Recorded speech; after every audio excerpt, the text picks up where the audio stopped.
Hello, it's Davey Mooney coming to you from the University of North Texas, where I run the jazz guitar program. I'm a Benedetto artist, Sunnyside Records artist. Just got through with the Wayback DFW mini tour last week before, then we had Thanksgiving break, so it's like late November. It's great. We had John Ellis, Felipe Silveira, Paulinho Vicente, and Thiago Alves all in town. We played a concert here at UNT. Played over at Steve's Wine Bar. Shout out to Steve Severance and Karen and everyone at Steve's Wine Bar. And went out to Sundance Square in Fort Worth and played. Shout out to the Bass family and Greg Newman and everybody out there. It was fun, y'all. It's always interesting to see how my skills shake out, not only as a guitarist and performer, but also a tour manager, booking agent, publicist, etc. Anyway, I'm really glad we did it, and it was a lot of fun. I also have two Mel Bay books, Into the Labyrinth, Anatomy of Position Playing for Jazz Guitar, Personalizing Jazz Vocabulary. And we're getting ready for juries and all that, end of the semester, little holiday break. I'm going to go down to Brazil, play a little bit with the cats, and get ready to do it all over again. I know I took this video, I took like a couple weeks off just because I had too much going on doing videos, but I wanted to talk about something a little different rather than just taking a tune, which is what I usually do in exploring a jazz standard. I'm going to talk about playing trio, just trio jazz guitar. And by trio, I mean that guitar, bass, and drums trio, which, it's interesting. I think the first example of guitar trio like that with no piano, no horn, was actually like Barney Kessel and the Pole Winners. What is that, 56 or so, with Ray Brown and Shelly Manne. And it seems kind of late, but then you look back. I mean, none of those records before that, there was always piano, or usually piano and a horn. There aren't really many. I didn't do my research on this. I don't know that there's many where it's guitar, bass, and drums and a horn player. I know Jim Hall with Art Farmer, but that might have been a little bit later. Anyway. So I encourage the students here to do, when they do their departmental performances, to do trio. It's not the only thing, it's not 100% of the focus of what we do here, but I think it's important to put yourself in that situation where you're a little bit exposed and you're responsible for generating some harmony, generating some time, maybe putting in some chords. And I have kind of like a listening list of jazz guitar trio records that were really important to me coming up. It's not a comprehensive list by any means, but just the ones that really inspired me when I was starting out. First off, when I was in high school in New Orleans at Benjamin Franklin High School and also the New Orleans Center for Creative Arts, I took a class at UNO for a few semesters, University of New Orleans, the guitar ensemble with Steve Masakowski, and he was doing trio gigs at Snug Harbor on Tuesday nights. Not every Tuesday, but pretty regularly, maybe a couple times a month. And I used to go out there and watch him do it, live with either like Jason Marsalis or Johnny Vidakovich, Bill Huntington on bass, James Singleton, sometimes Chris Severin on bass, different musicians. And Snug Harbor, he would play 2 hour-and-a-half sets. So crazy. I would stay for one of them, and then I had to go home and go to bed and wake up and go to high school. But there's a live record that he did called It's Live at Snug Harbor. I don't know that it's on any streaming services, but it's on YouTube. And I really studied that record, and I basically copied it. And then later he did a studio record called For Joe that's great too, that you can get with Johnny Vidakovich and Bill Huntington. But man, I love Live at Snug Harbor. He does Alone Together, he does Invitation, Giant Steps, killer record. So that was one of the early inspirations. And what he did on that record that I was trying to emulate, not just his playing and his lines, but the way he would kind of drop chords in, sort of like a pianist in between the lines. And so I tried to really emulate that. So for instance, the record starts with Alone Together. So he's like, these aren't the exact voicings he uses.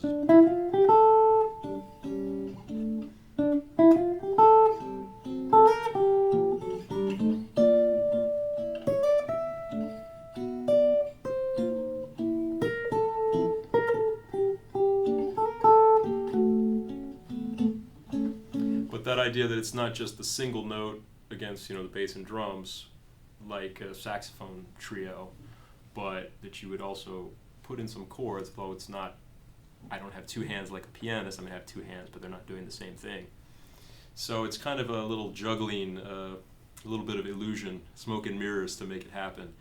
And I was really into that record. And then I remember when I got to college here, my roommate had Lenny Breau, The Velvet Touch Live, which is a great trio record. I mean, he does so much more on that album. He does solo stuff, he sings. That record is a real inspiration to me. It's my favorite Lenny Breau thing. And yeah, the way he really is able to sustain things in the higher voice while moving the chords around in the lower voices.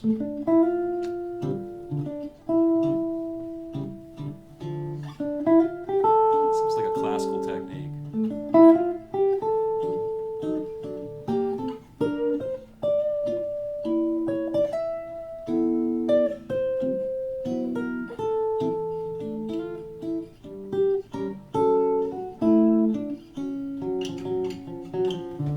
So I remember copying that and trying to create that illusion of two people playing, not just that there's the single note line and then the chord and then the single note line, but kind of, you can't do them all at the same time necessarily unless you're Charlie Hunter. Shout out to Charlie Hunter.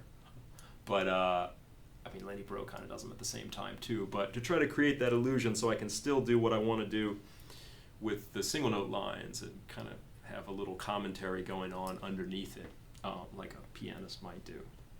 So those were two big ones. I mean, I'll sort of demonstrate, I'll play on Alone Together in a little bit, but some other records, jazz guitar trio records that I think were really important to me. I remember getting Question and Answer, the Pat Metheny record, and I remember I couldn't really follow it. It was so a challenge to follow like Roy Haynes and Dave Holland. They play Solar and All the Things You Are, and these tunes that I knew really well, even back then. I know them better now. And I remember getting lost during, when they would trade. I know he trades 36s on All the Things You Are. He trades choruses with Roy Haynes, and man, it's hard to follow. I found that's where I first learned to sort of count in one instead of, if you count to four, you're going to lose it because it's a real up-tempo, All the Things You Are.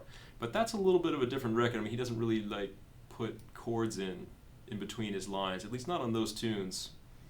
Not in the same way, anyway. And I feel like it's almost another great sort of inspiration of trio playing is Sonny Rollins at the Village Vanguard. Those records are amazing, and obviously he doesn't put in chords, but he's playing the chords, and you just get such a cool, open-sounding vibe. And I don't think that Metheny's necessarily playing like Sonny Rollins on that record, but it's sort of another concept of trio playing, where you're not really worried about the chords. I mean, Grant Green, of course, there's a record was called Green Street where he plays trio. Doesn't play any chords. That's a good one.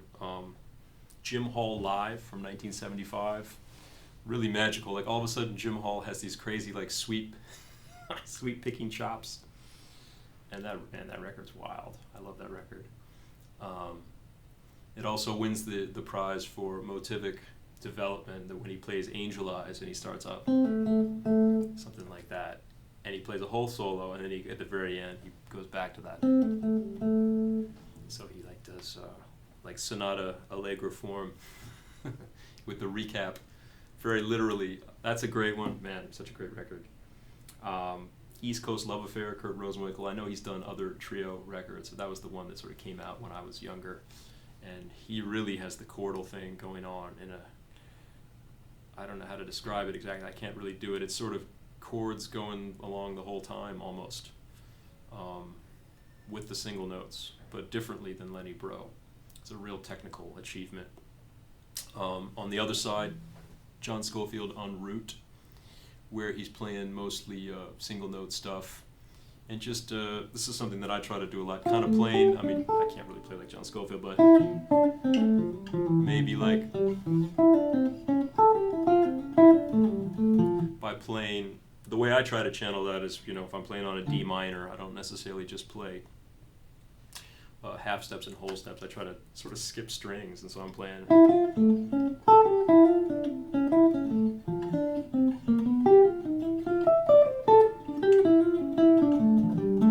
So it sounds like there's a D minor chord happening, even though there's the bass, and with all that, the contour of the lines, you really hear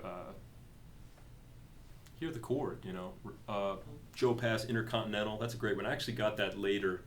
I didn't listen to that as much when I was coming up because it was hard to find these records back in the day, y'all. You couldn't, didn't have streaming services. I didn't find Intercontinental until I was like in my late 20s.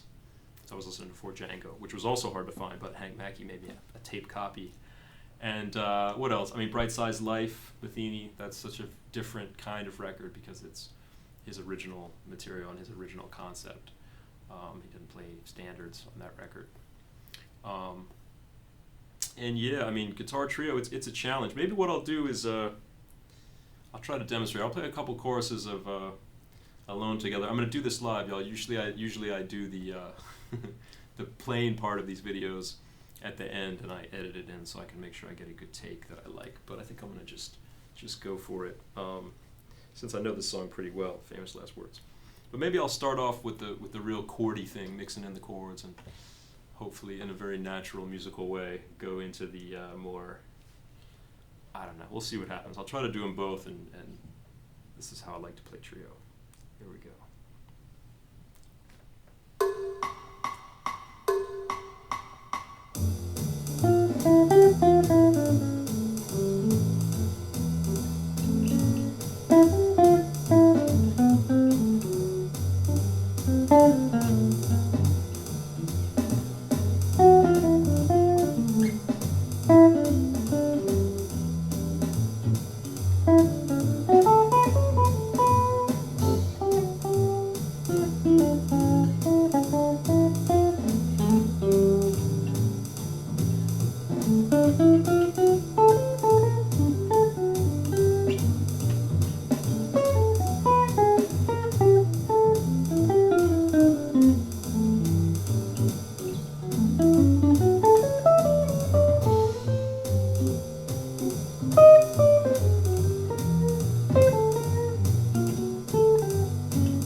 So the camera shut off in the middle of that second chorus. Let me see if I can do one more chorus. I thought I was getting to something there, but you know, this is, I don't have a team of camera crew here. It's just little old me. So one more. Let me switch it to one chorus. Hopefully this won't cut out in the middle.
I was doing it, I was thinking about some technical things that I do.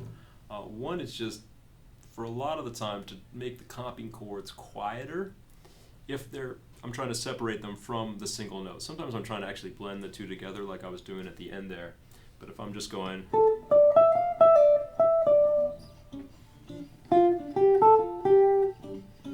I'm consciously playing those chords quieter than the top note, so it sounds like a left hand on the piano. I don't think most pianists comp at the same volume that they play the lines in the right hand. So I try to have that separation. Another thing is I have nails on my right hand that I try to get my sandpaper here, my nail file and all that. I try to keep them pretty good, you know, the tone of them to be similar. And it creates a tone that's pretty similar to the sound of the pick, you know. And I've developed control to where I don't have to play, just because I'm hitting with the pick, it's not going to be necessarily louder than the fingers.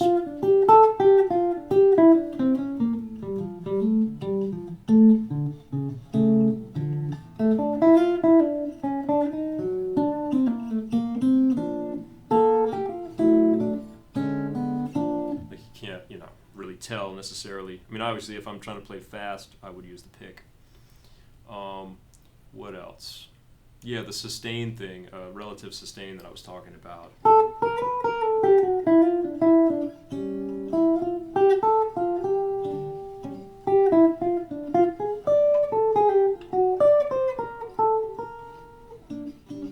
Like I can keep the note at the top ringing while I put in a chord that's more staccato underneath it.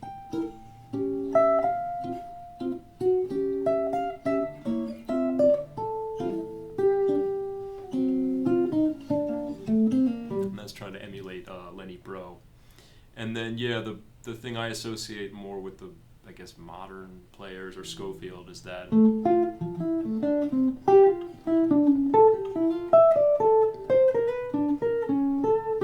lot of the time it's just skipping strings instead of going go.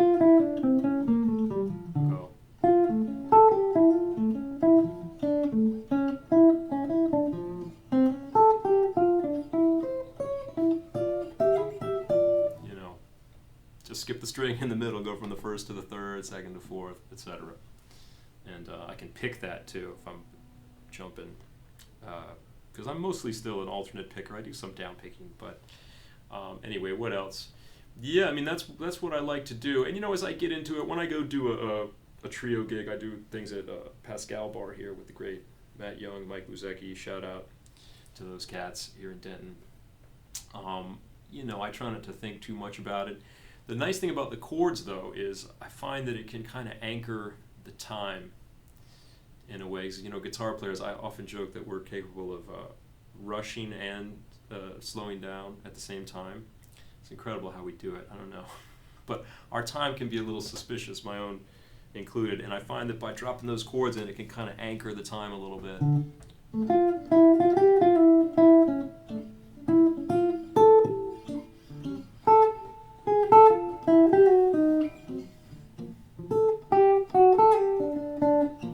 So if this gets a little bit off, you know, I have that ba,